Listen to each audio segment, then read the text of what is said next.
And it is evident from the fact that they have seen the attainment of the goal of a modern socialist nation by 2050, when China celebrates the 100th year of its founding, the founding of the People's Republic of China. It means that they have a roadmap for the next, from 2017 to 2050, almost 33 years, and it is divided in two parts. So what can be achieved by 2035 and what can be achieved by 2050? It shows that President Xi Jinping and the Chinese Communist Party, they not only have a long-term vision, but they have a roadmap, a very practical, achievable roadmap. And Xi Jinping's idea of a modern socialist nation by 2050, it shows that China has the ability and the willingness to think very long-term and achieve those long-term goals with specific steps of implementation.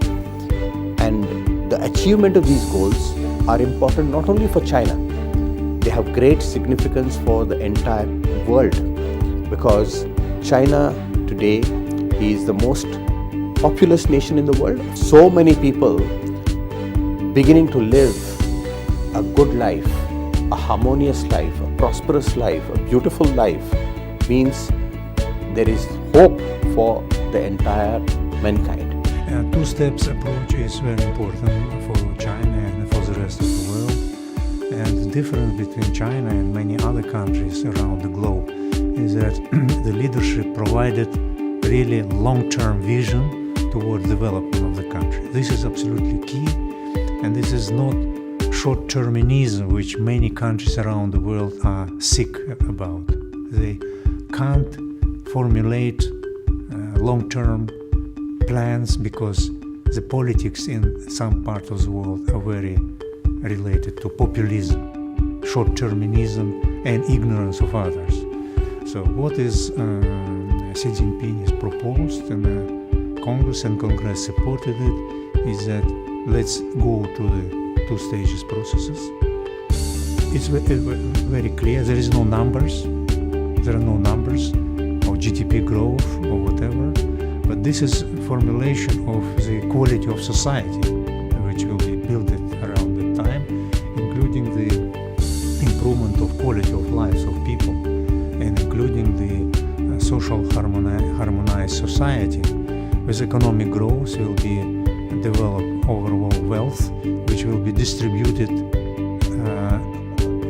equally among population, to get rid out of poverty, to bring jobs and better opportunities for next generations, and to make their own development more streamlined, that the overall society will be balanced and motivated to work, at the same time be a socially harmonious society. What is also remarkable in Xi Jinping's approach is first gradualism. You have two steps. It's just not one destination. You have two steps.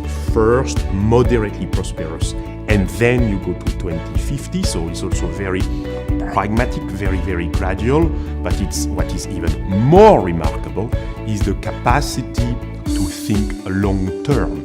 And this is a strength of China, because what Xi Jinping said basically is set the horizon, 2050 horizon. So you can mobilize a country of 1.3 billion people by setting the horizon, 2050 horizon. And this is very, very, very powerful.